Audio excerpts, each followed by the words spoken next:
everyone. Welcome to another episode of Motivation and That. I am Natalie, your host, and I am super excited to be joined today by Dr. Shari Dade. And I'm not even going to try to go through her bio. I'm going to let her explain herself in a moment. But what I can let you know is that Shari and I have worked together professionally in the past, and the amount of just happiness that you bring me in so many ways, to have someone that gets it, that listens actively, that just taps into, I think, a lot of the difficult world that we can be in on a day-to-day basis and help make sense of it.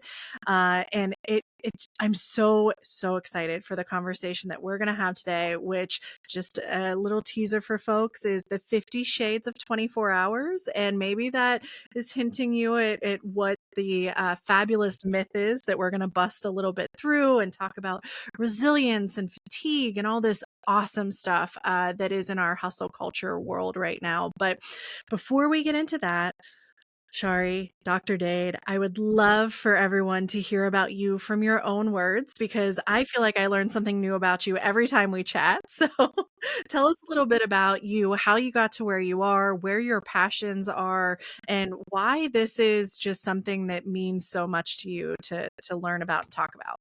Yeah, well, first, thank you so much, Natalie, for having me here. I am thrilled to have this type of conversation with you because I do think the conversation is going to be excellent. I know we've kind of talked a little bit about this before, and so I just appreciate the ability to come in and just kind of just have dialogue, right? Just have good dialogue.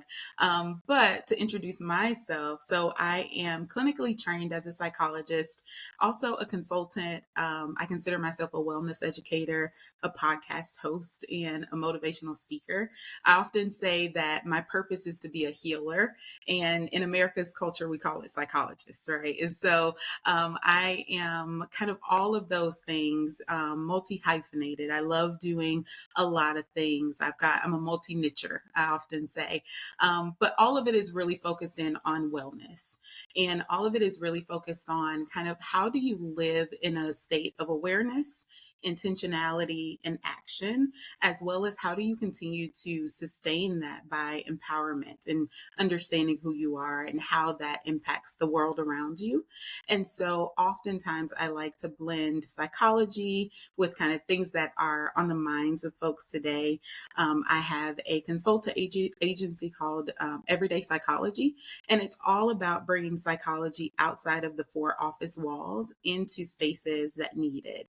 And so into spaces that you wouldn't necessarily think that psychology would be present, just being able to do a blend of storytelling to help people to really lead and live with purpose. And so that is the focus of kind of my work. Now, where that focus takes me is many different places. Like I said, the multi-nicher space, I do believe that my work and what I love to do is just to be where the people are, right? And so whether that's a boardroom, whether that is a podcast, whether that's a workshop or a wellness retreat, these are the spaces that I like to really talk about clarity and connection and really help people to kind of move with alignment and move with understanding. And so the journey to that was one that I started knowing fully I wanted to be a full-time therapist. I wanted to sit and kind of do that work one-on-one with individuals. And then I started to see that, yes, the work with one-on-one was fulfilling, but there was also this desire to create space for people to come and just understand more of themselves, and that understanding that some folks will never see the inside of a therapy office, and that's okay.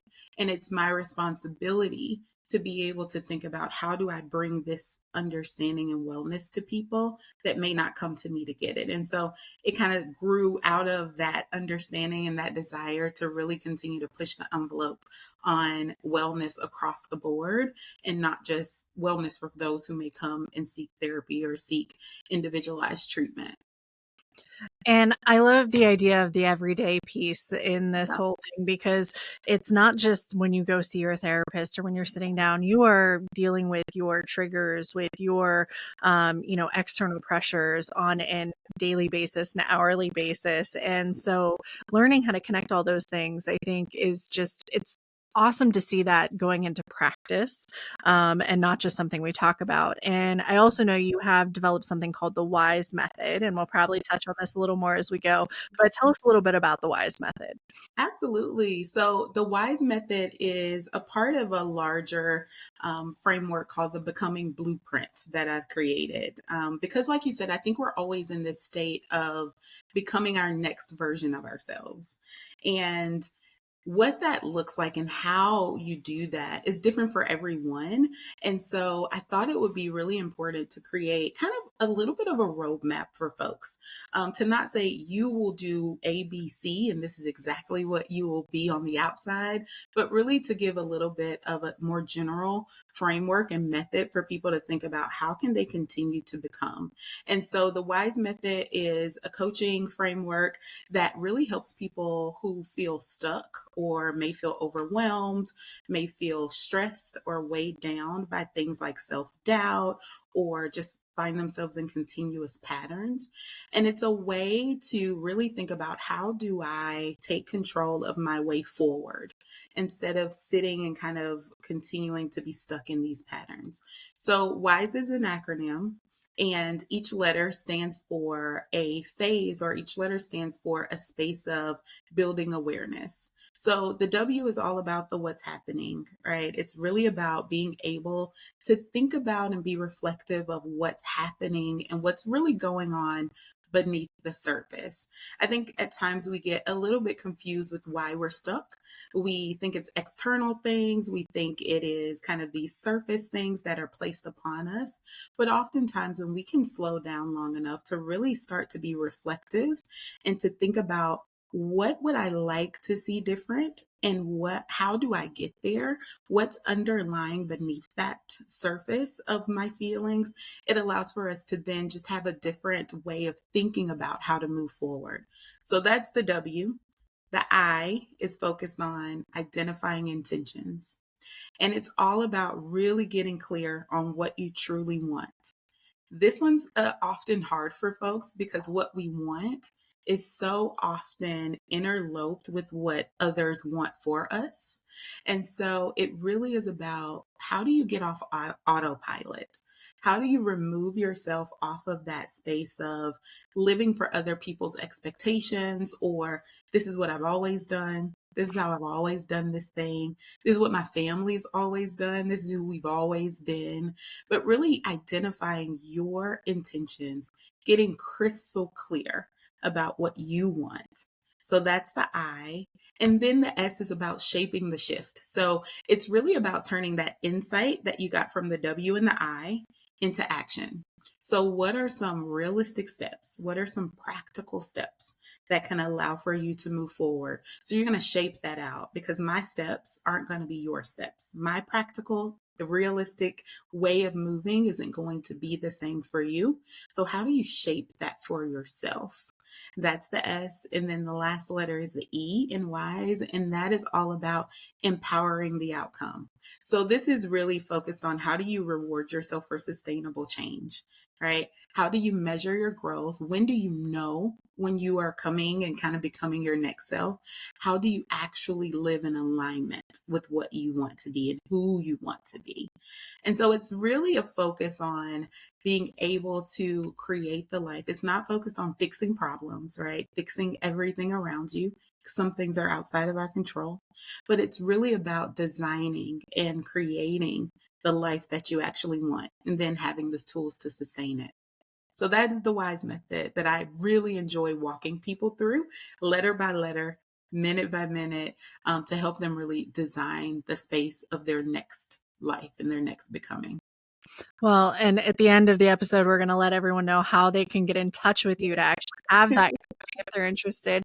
And I think it sets up really well, especially when you talk about your process is not the same as it is for my process. Yeah. And that, opens the conversation of, we're living in this world, especially right now, where it's a world of get it done. Hustle culture has somehow become popularized, demonized, popularized again, and now no one knows what to do with it, right? It's just like, okay, well, it's just the way life is. You work Yep. 3 jobs, or you have your job and your passion thing, that the whole 9 to 5, 5 to 9, Right. out there, and everyone's showing it all the time. Yeah. But we know it's impacting our whole health, and trying Mhm. to marry up how do you grow to your next version Yeah. without burning out, and not even the burnout that we may think of, just calls nonstop or anything, but like Hmm. actual, like just well-being burnout, Yeah. Yeah. and breaking this myth of we all have the same 24 hours in our day. Oh my gosh. Yeah. Yeah. Our clock, yes, is a 24-hour clock. All the things, right? Like, you work with some really interesting populations, even like within this. We've talked about the gym and spiritual communities and Yeah. stuff. And so I'm sure you see a lot of different 24 hours in the day. Yeah. And talk us a little bit through kind of where you're seeing this kind of hustle culture kind of Yeah. sit, what it looks like, because there's different versions, and just give us a feel for the variations that we may not even be fully aware of. Yeah. Yeah, this myth of, we've all got the same 24 hours in the day, right? I think that statement, we've heard it. It's on t-shirts, it's on coffee mugs, it's everywhere. And it sounds empowering, right? It's like, yes, we do. It sounds empowering until you start to realize that it completely neglects and erases things like context, things like capacity, care, the things that are different across those 24 hours. So, like you said, yes, the clock may be from 12 to 12, right? We've got those spaces. We all have those spaces, but what happens within those 24 hours really does impact our ability to thrive, to survive, to do all of the things that we consider creating a life for ourselves. And so, I often, when I talk with folks, I listen for like these perfect storm environments. I listen for kind of the things that really create the dissonance between understanding that within your 24 hours you have to care for yourself. You have to understand your capacity. And there's different perfect storm spaces. So one of them is like when you exist in a high performance culture. And so that could be a high performance workplace, that could be a high performance home space. But when the mantra is, we thrive under pressure, right? Like I thrive under pressure. And I say this all the time, like, give me the things. I thrive under pressure when I know what I need to do. I'm able to just drive it to the finish line. And oftentimes that really can leave us feeling as though if we don't have that pressure, if we don't have that like bound, that limitless like limitation, we're not able to really thrive. We're not able to produce. Um, I think about, I lived in Minnesota for graduate school for about 8 years. And Minnesota, I often say, are some of the hardiest people because it is cold as all get out, like for 9 months of the year. Like it's freezing. And I'm from Louisiana. So, the journey from Louisiana all the way up to Minnesota and understanding the culture, Minnesotans really pride themselves on when it's cold outside and not just cool, but when it is below zero, when it is that 10 degrees, they pride themselves on we don't shut down. Like when it's snow on the ground, when things are frozen, like we keep going. And that is the culture. Like they've got this, we pride ourselves on that. And oftentimes being from Louisiana, being someone who, if there's a dusting of ice or snow on the ground, everything is done. I often like lived in these two different worlds of how do I continue to thrive when it's like ridiculous outside versus how do I care for myself, right? And I'm in grad school and I'm like, oh my gosh, everybody else is going to be there. I've got to be there. And so it really did create kind of that thriving under pressure getting it done no matter what, right? Hitting the gas pedal regardless. And so oftentimes, the perfect storm could be just those high performance spaces. Another one could be, and I know you and I are both kind of keen to this, is just like the startup space, like being an entrepreneur, right? Mhm. This idea of like you sleep when you're dead.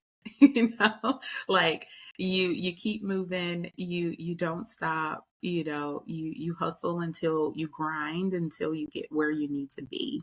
And oftentimes that can lead to feeling like a failure when you have to take a break, because we have to take breaks. We're humans, right?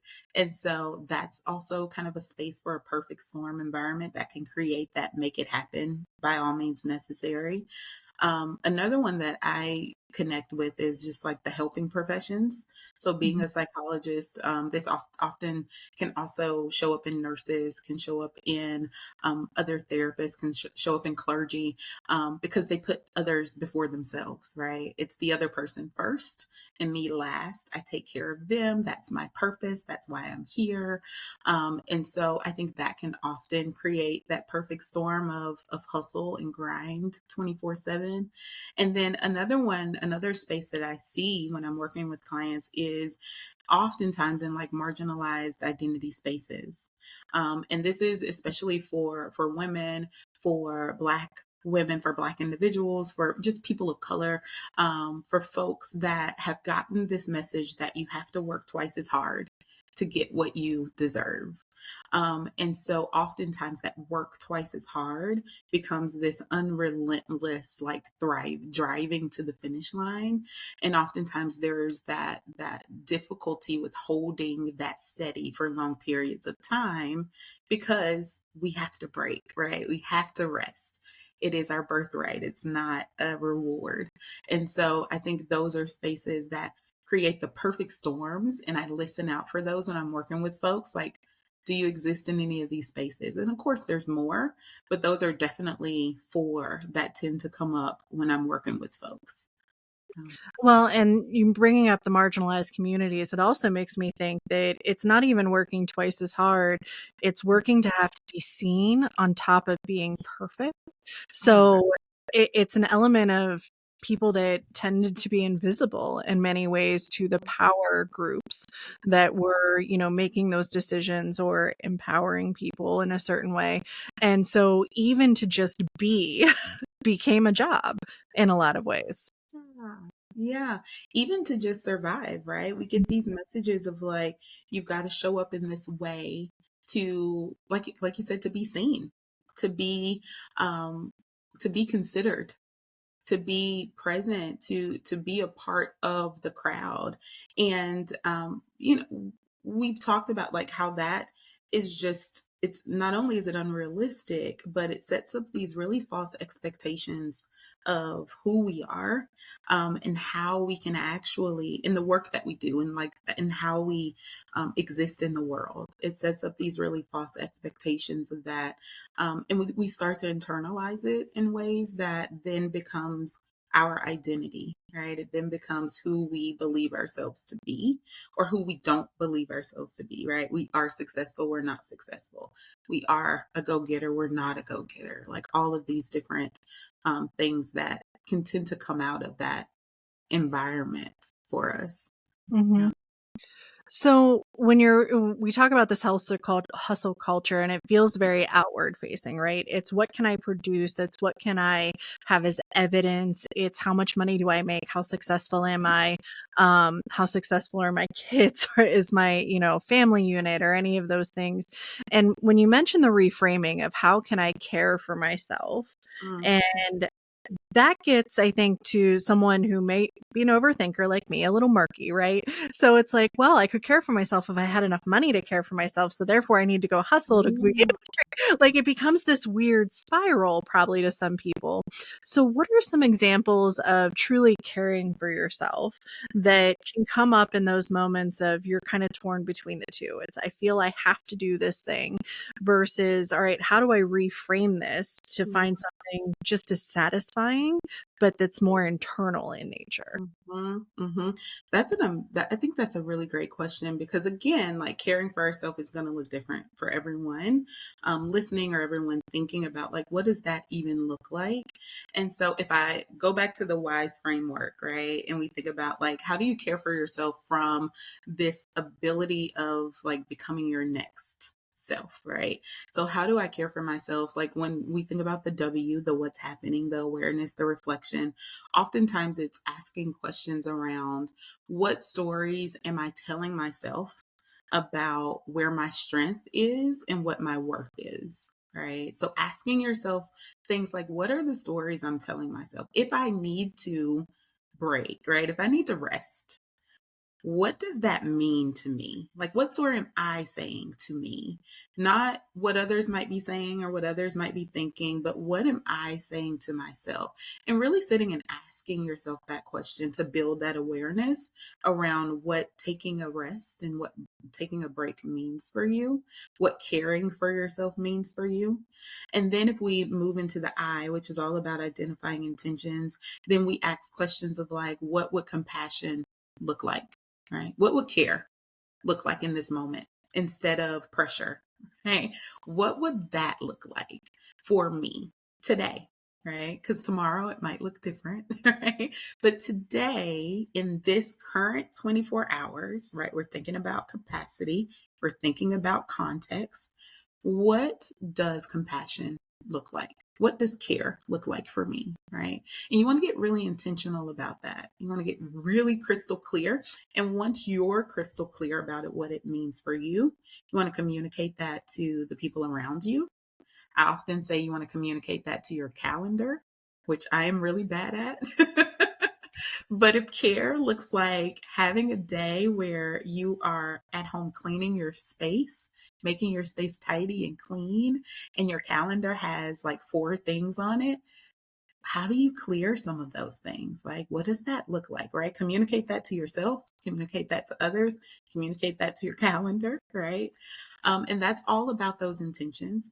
Then you want to go into the S, which is the shape the shift, right? And this is all about being able to kind of schedule those things that you've come up with, right? So if it looks like I said, cleaning your home, making it tidy, if it looks like, dancing to music for 30 minutes. Like you want to schedule those moments, right? And you want to do that before you get to depletion, right? Before you're like completely done. So that's the S, the shaping the shift. You want to make sure that you're speaking your needs, you're scheduling your needs for yourself, making appointments with yourself. And then the E is all about how do we sustain and measure? We empower the outcome. And this is about celebrating moments where you have chosen to surrender to feeling overwhelmed or needing the care, right? You've chosen for yourself to surrender to the ideas that in order to be strong, you have to push against the strain. And so that's really celebrating yourself for caring for you.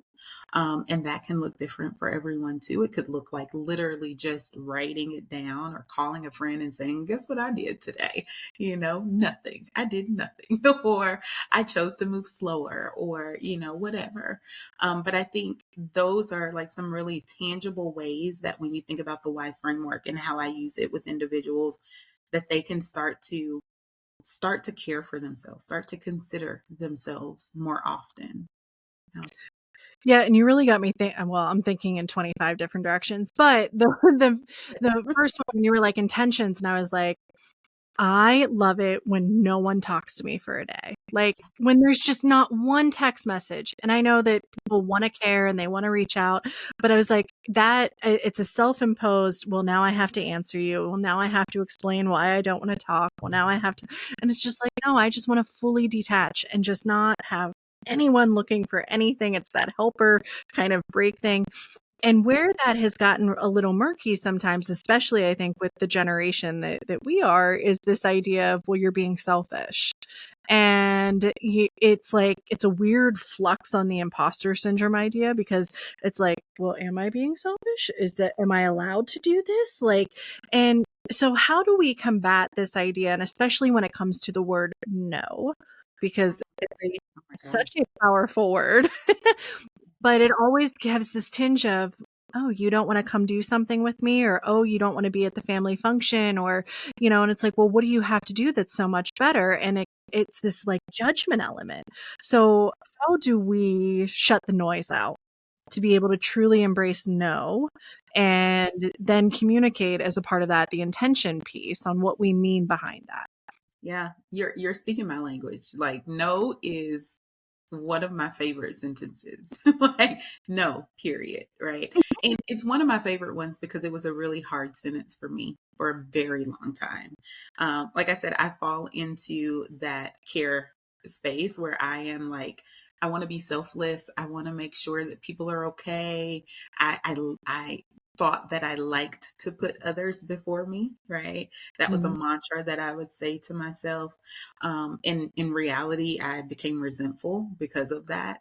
And so I started to have to really think about, how am I using the word no in sentences? And I often say your no's today make space for your yeses tomorrow, right? So if you think about it as, this isn't a denial of anything. And this is one that, if you can think about it, you can then kind of communicate it to folks around you. Like, this isn't a denial. This is actually creating space for my yeses, right? So if I have a bunch of things that aren't in alignment with, how I want to show up, how I want to be in the world, my purpose, if I've got just a list of things that people have said, I think you would be great at this, or I think you should do this, or it'd be fun if you came, all of these things, and they don't align with what I want to be and how I want to show up today, then that really clouds all of my space for my yeses that do align with how I want to show up and how I want to be that day. And so being able to have conversation around the no's that I have today is really making space for my yeses, and allowing for you to sit with that and to make room for yourself in that way allows for you to then feel guiltless when you have those conversations with others. Another word that I think can be hopeful and a little bit easier for folks who are having difficulty with saying no is enough. I don't think we use that word enough. Enough.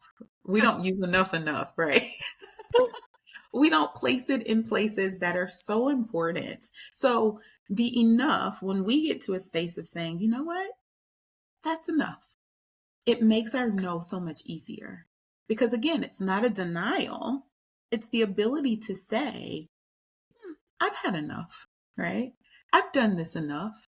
I've been social enough this week, right? So Yeah. now my no's don't feel like denials. They don't feel like slights. They feel like I've had enough. And I'm okay with that. I'm satisfied with that. So that's definitely one of my favorite words to say to myself. Shari, it's enough. It brings to mind a glass half empty, a glass half full. That when you say Yes. enough, when it's filled enough, versus you would say no when you say, I don't want any more. So Yes. it's like same exact thing, just a Same. complete different view. Yeah, a different view and a friendlier view, right? Because I Mhm. think no gets a bad flack, right? It gets a bad name. Um, but enough is one of those things, like you said, it's half full. Like, that's enough, right? Mhm. And it doesn't let scarcity, it doesn't let depletion lead. 'Cause I think no is really focused in on like this, I'm depleted, so I can't take anymore, whereas enough is that ability of like, I may not even be completely full. It just may be enough for me this week, Mhm. today. Yeah. Mhm. Yeah. So the other place that my brain was going, and it kind of takes back to the start with this idea of give me the pressure and I will perform. Like, create Right. a diamond, it's that whole thing. And I think part of it is probably generational in a lot of ways, but there's also a role that neurodivergence plays in. So there is a weird comfort that is someone with ADHD I love to hyperfixate for a hot minute. And if I am forced into that mode, one, I know I'll be successful because ain't nothing no one can do that, isn't an ADHD hyperfixator when it's all said and done. Right. But, I'm so in that moment that I forget what it feels like when I come down for it and how long there's going to have to be before I can charge up and do a whole hyperfixation again. And so in this world where, and again, maybe this is another myth, but it feels like especially adults are more and more now getting their diagnosis of neurodivergence in some nature. Is that playing into a little bit of where we see it's almost like a coping mechanism? Like hustle culture is like this weird coping thing for folks that maybe didn't have the diagnosis growing up or didn't really know how to turn it to a power. And now you're having to learn how your superpower has a little bit of kryptonite with it. Maybe not as powerful as we thought. Yeah. So have you seen that? Are you working with clients who are battling that too? Yeah, yeah. I think that becomes a really, as you said, like people are, especially adults in our culture, are, finding that when we think about neurodivergent divergence, or when we think about just like things that aren't neurotypical, right? Mhm. Which I really like to discuss because I don't think that any of us are neurotypical in a sense. I think we're all, it's just like we all have differences in how we think about information, how we process information. And of course, there are some that feel closer to the middle, right? It's that bell curve, some close to the middle. And then we've got our outliers that are further from the middle, right? But this ability to really think about the ways in which we utilize our 24 hours, right? That goes back to that thought around like we've got the same 24 hours in the day, and how we have this idea of like there's this uniform, like everything is uniform, right? So in the 24 hours, we're using it in this way.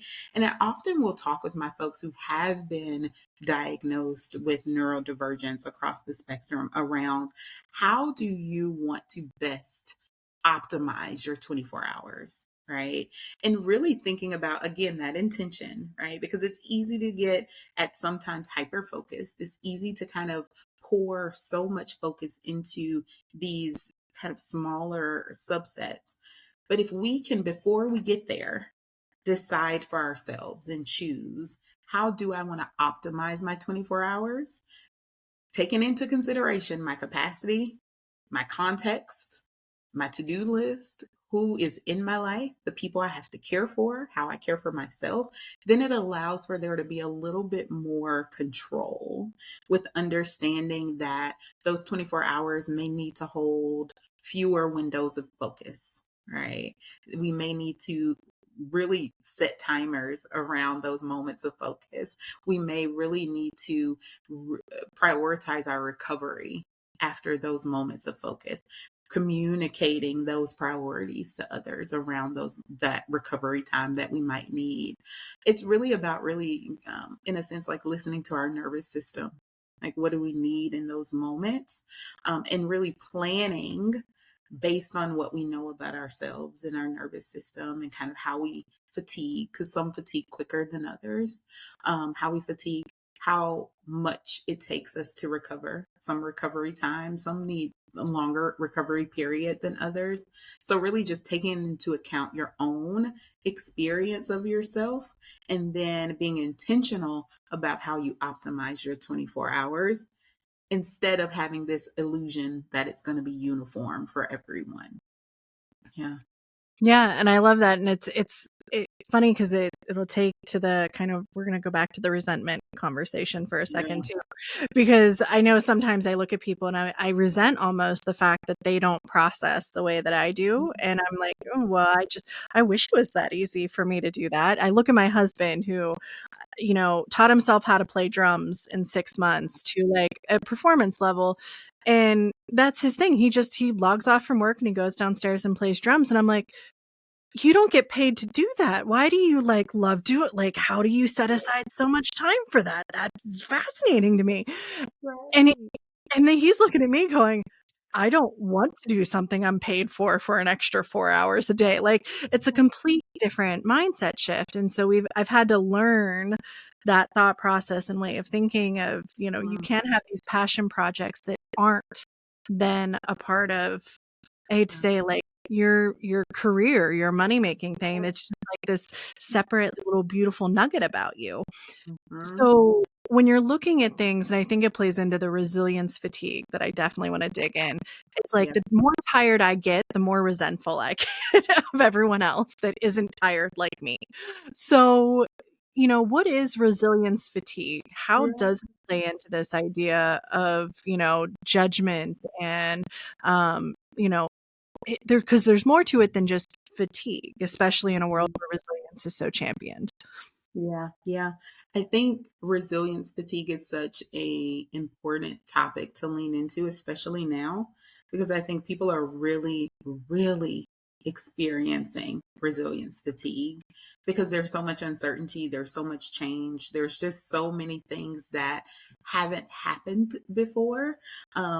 Like if you think about all these unprecedented moments that are Mm, happening, like unprecedented, the word itself means that it shouldn't be a daily, a weekly, a monthly thing. It should be like, oh my gosh, this is once in a lifetime or once in a decade. But we're experiencing so many unprecedented moments right now. And so being able to really absorb all of that can easily put you into this place of resilience fatigue. And I tend to define resilience fatigue, or I think about it as the exhaustion that really comes out of enduring difficulty, but constantly needing to bounce back. Right. So there's this space of enduring difficulty, right? We're making our way through it. But this idea that we've got to bounce back to where we were and we've got to do it quickly. We've got to do it now because we've got to show up, right? It's almost like this idea of being able to perform at our best self. So there's a reason that when I talk about the wise method and becoming, I don't talk about it in this space and in the shape of becoming your best self, because that often leads to this idea I've always got to be on my best. Right. And so resilience fatigue can come from that idea. I've always got to show up as my best. I've always got to be my best instead of allowing ourselves to rest, to repair, to recover all of those things. And so resilience fatigue is really that pressure of not just enduring difficulty, but having to bounce back from it in not having the option to not bounce back today, right? Or feeling like we don't have that option to bounce yeah. back. It Mm-hmm. makes me think too about the back to the marginalized communities. So, Yeah. but we've had, of course, COVID where we all had to bounce back in some way. But then you've Yeah. got, I remember being at a presentation in Pittsburgh, and Yeah. Pittsburgh had the synagogue shooting, 7 years ago, I think. And communities just poured out into this area to support the community. And it was a pastor, and he said, "Where were you when 3 teenagers lost their lives in the Hill Mm, District? Where were you when these, we had a kids shot in Morningside or some of the other neighborhood communities?" yeah. And so this idea of there's some groups that are expected to bounce back much quicker than other groups, despite the fact that they are very similar traumas that they're dealing with.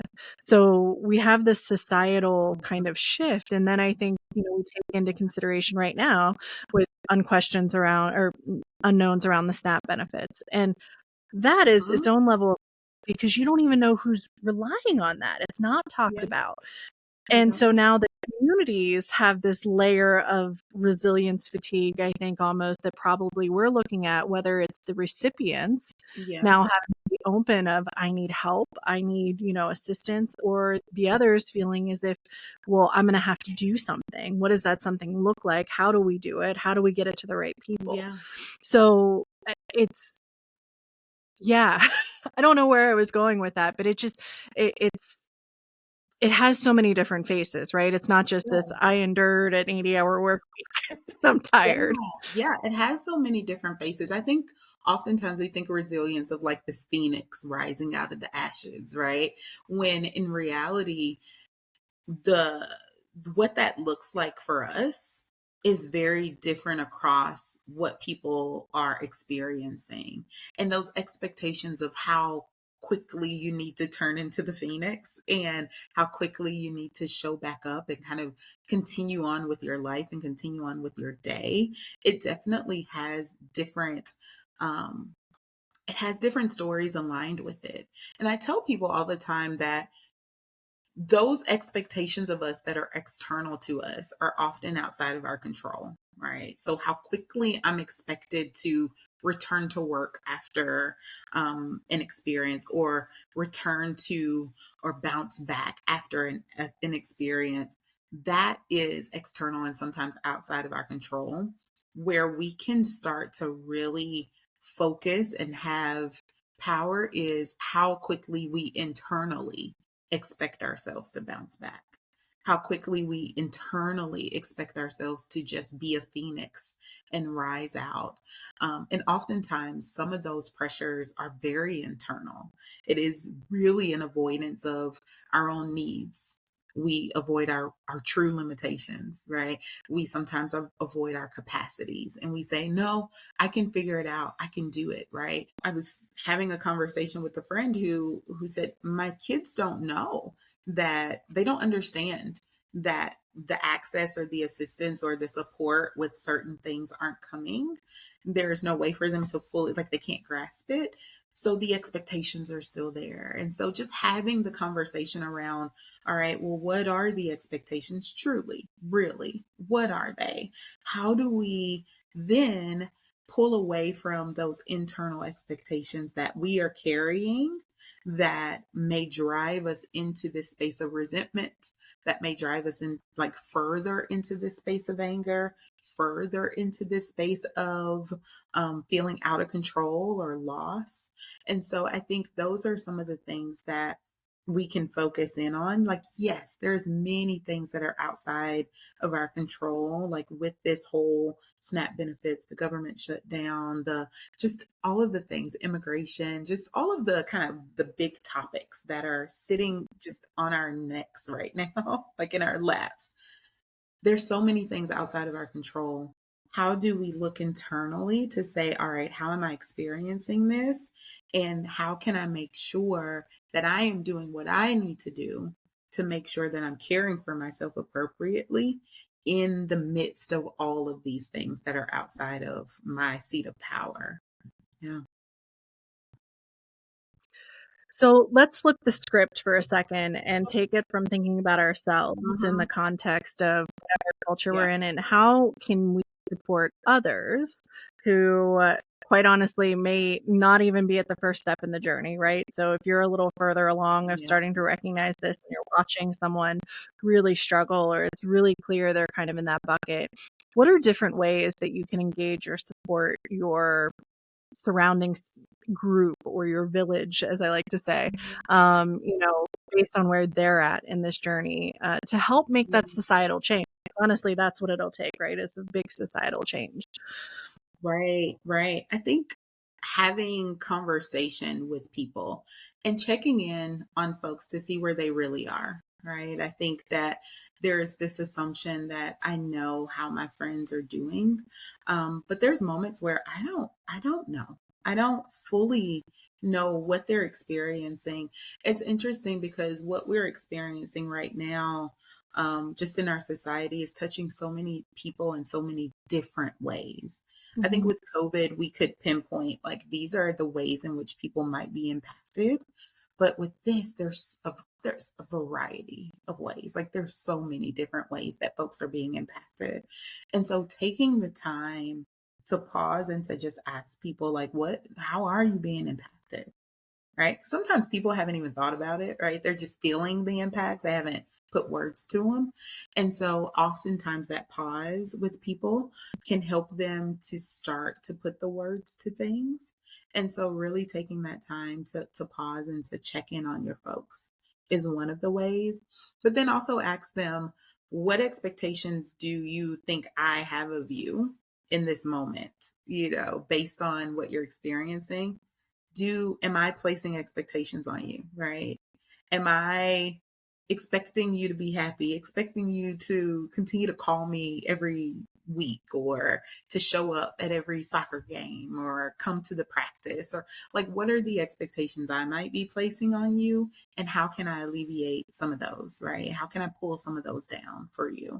I think those are the spaces that can really feel like people are being seen. We can allow our people to know, like, I see you, right? Even if you don't have the words, I see you. That's a space that can really be helpful for folks. Well, and even that expectation piece, it got me thinking of what can I myth bust for you? So I think of our professional world where the expectation is you respond in 48 hours to an email. Yeah, And how many of us need to respond within one? right. If someone hasn't responded to us in one, we're like, where are you at? I see you're green on Teams. And it gets us checking emails late at night. I tell my husband all the time they had to go live, and I was like, it's 10 o'clock at night. No one is putting in an incident report right now. Everywhere is closed, you know. But it's this like self-created expectation. So I love that idea of it's not even that how like make me be realistic about what it Yeah, takes from you. yeah. Let me reiterate, I don't expect certain things from you. Right. That's very real because I think sometimes when we're in relationship with folks, whether it's friends, family, colleagues, whatever, supervisor, boss, like we formulate this person expects me to fill in the blank, right? XYZ. And sometimes that's false. Sometimes people don't have those expectations of us, or sometimes they did 3 months ago, but now they don't. And so the conversation around like, what are the expectations that you have of one another right now is so powerful because it just uncovers these fallacies or perceptions that we may have about how others want us to show up at any given time. And so there may be moments where with this expense like suspense, I do need you to respond in 48 hours, right? But there may be moments of like, no, we get to that next week, right? And so this constant dialogue around like, what are my expectations of you? They're going to be different. But first, people have to know, like, oh, I'm kind of like struggling in this area to be able to share some of those things, you know? Yeah. Yeah. And it brings me to one other, I think, key phrase that comes up all the time, which is I find it in my friend group a lot. It's over little things, Yeah. but also big ones where they go, well, what do you want to do today? And the answer is, I don't care, because you literally just don't care. And the immediate knee jerk reaction is, don't do that to me. I need help making this decision. And so now there's this like onus of like, I really just didn't, we could have sat on the couch all day and I would have been completely fine.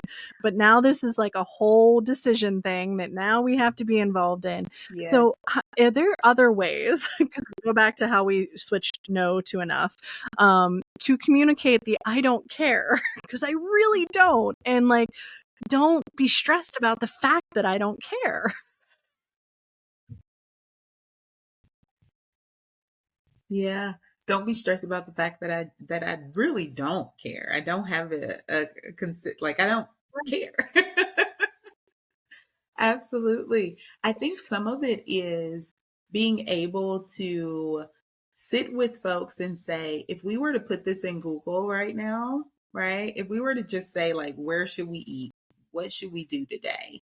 It allows for there to be kind of a weight lifted and to say, whatever pops up first, that's what we're going to do, right? And sometimes when you do that, you start to see like who does really say like, well, actually, I kind of wanted to do A, B, or C, right? It's like, well, okay, we can do A, B, or C, right?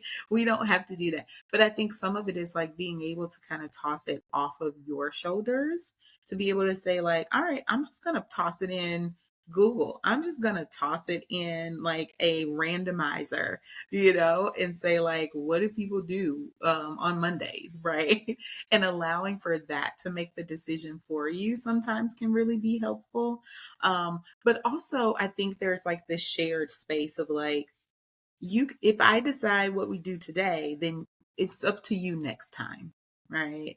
And so being able to kind of do the ping pong game of like, okay, I'll pass it to you this time, next time pass it to me. So it doesn't always have to be a shared experience, because sometimes that shared experience is that additional pressure, that additional weight that you may not be able to manage and function under. So being able to do a little bit of like toss could be helpful at times too. Yeah. Well, and I guess probably even getting to know the person, because I think isn't shared experience is one of the new love languages that they've brought up. So, like Yeah. some people, that may be Yes. like the thing they need right then. But, again, like I have friends like that, and I'm like, you just need to give me a binary choice, this or that. And if I don't want to do either, odds are I will have something to propose at that point, because you've made me realize I don't want to do either of those things. I will come with another option. And that has, it helps to kind of narrow my Yeah. world down at least, but also put some responsibility on them. So as we get into this kind of wrap up phase, Right. what are some of the first steps people can take? Because it Yes. can feel so overwhelming to try to think about, well, how do I change who I am, which is like kind of what I've developed myself to be, Mhm. and go for that next version that may be a really uncomfortable Yeah. version for a little bit. So where do I start? Where do you start? Where What's do the you start? first question? Yeah, I think the first part is to think about, what is the current space that you're in satisfying to you, right? And I often will have folks think a little bit about like, what are like the pros of where you are currently? What are the things that you just love about your current space? Whether it's your current job, whether it's your current relationships, your current religious output, your current spirituality, your current, like, what do you really, really appreciate about the life that you've built for yourself? Right. And then like list those things out, think about those things. And then where are the areas that you might want to shift? Where are the areas where you might want to think about what could it look like? Right. This is like the envisioning part, like the visioning and imagining and designing part. Like what are those areas? And list those out, right? You could look at the same categories, you could look relationally, you could look, within like physical health, you could look at kind of all these areas of wellness, occupational, emotional, spiritual. What are the areas that you think, I would like to see something different? I want some shifts. Write those down. And then you get to make the decision. Right now, what would give me the most bang for my buck, right? What would, if I were to make one shift, we don't want to shift all the areas at once, because when we move too many things at once, everything falls down, right? But right now, what is the one thing that I want to be able to shift, because it's going to make me feel the most me that I can feel? And that is the space where you start to design. That is the space where you start to imagine, what could that look like? What would it be like? Where do I want to begin? And you don't have to be the only person, right? Once you've got your area, you can talk to your loved ones. Like, what would this look like for me? What do you envision for me? What does this feel like? How could this feel? And then you start to kind of think about what that could be and start to design a space out of that. But the first step is really about, what, just take an inventory, right? What do I really appreciate and love about the life that I've currently built? What are the areas that I'd like to make some shifts? What could those shifts look like? So it's just an inventory before action, I often will tell folks. Yeah. I love it.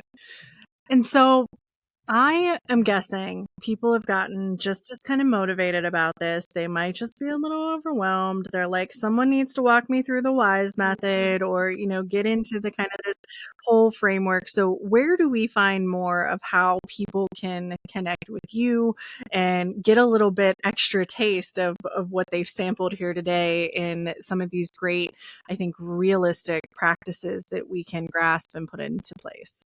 Yeah, so you can find me at drsharinecole.com. And that is across everything. That's my website, drsharinecole.com.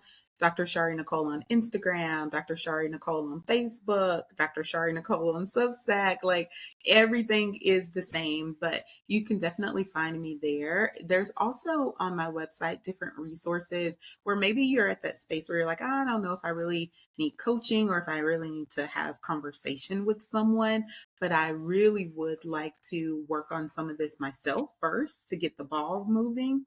There's different resources on my website. So there's a 28-day journal that walks you through a month of the WISE method and really leaning into that. Maybe you don't have a full month, you just want something bite-sized.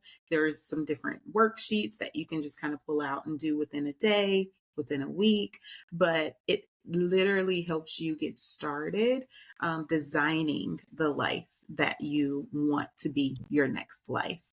And so those are some of the spaces where you can find me really quickly. And I'm always open, always accessible.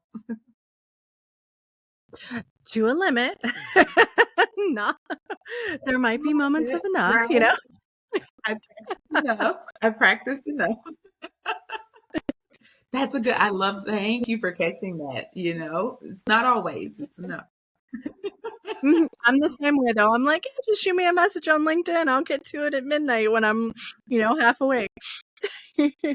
Well, Shari, Absolutely. thank you so Absolutely. much for coming on. Thank you for being a fantastic colleague over the last year to me and to others that I know were able to connect us together, and for just continuing to advocate for change in a way that is right for every unique person and that it's not a one size fits all. I think that's really just beautiful and super empowering. So as we close out, I always love when my guests are people that are of this nature to take us through like a little quick deep breath and to kind of center ourselves as we go into our day. So if you wouldn't mind doing a quick little centering, grounding moment, and then we'll let folks kind of decide where they're going to shift their hustle culture mindset as they go forward. Absolutely. Absolutely. So, do you want me to lead it? I can certainly. Yes, please. Okay. Perfect. Perfect. So I definitely want you to get as comfortable as you can in your seat. Hopefully, you are in a space where you can feel comfortable. If you're sitting, make sure your feet are sitting close and kind of planted into the ground. If you're walking, make sure you are in a space where you can maybe close your eyes if you feel comfortable. And so if you're able to close your eyes, do that. If not, just lower your gaze. And I want you to be able to just take a moment to think about the best part of your becoming thus far. The things that have shaped you, the things that have created and made you who you are, the brightest parts of yourself, the strongest parts of yourself, the most capable parts of yourself. Just reflect on those things and reflect on the people who have poured into those things. Reflect on the spaces that have poured into those things, the experiences, the life that is poured into that space. And as you are picturing those things, I just want you to hold them with gratitude, hold them with thanks, because they have made you,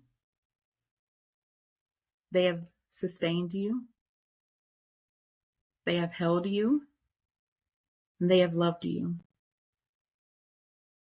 And picture those on the days where you can't even hold, sustain, care, and love yourself, because those things are very much a part of you wherever you go. Now, as you're coming out of that space of gratitude, I want you to think about that and take it with you throughout the rest of your day. And when you're ready, just join us back in the space, in the room. And thank you. I love it. So again, folks, Dr. Shari Nicole on all things. To find more about her, we will tag everything in the description of this podcast. And if you don't hit her up. I think you're probably missing out on something. So definitely take advantage. And I just want to say thank you, Dr. Dade, for coming on and being a part of this conversation. Much needed, especially in this time of the year going into the holidays. And always good to have reminders that we're never done developing who we are. It doesn't mean that we're getting to that best version, but that we're just growing and being in different ways. Absolutely. Absolutely. Thank you. And thank you for the space, the creation of the space to even have these types of conversations. It's so important for folks. And so I appreciate what you're putting out into the world. And thank you so much for being just the person you are. Appreciate it. Okay. We'll talk soon. Thanks for tuning into another episode.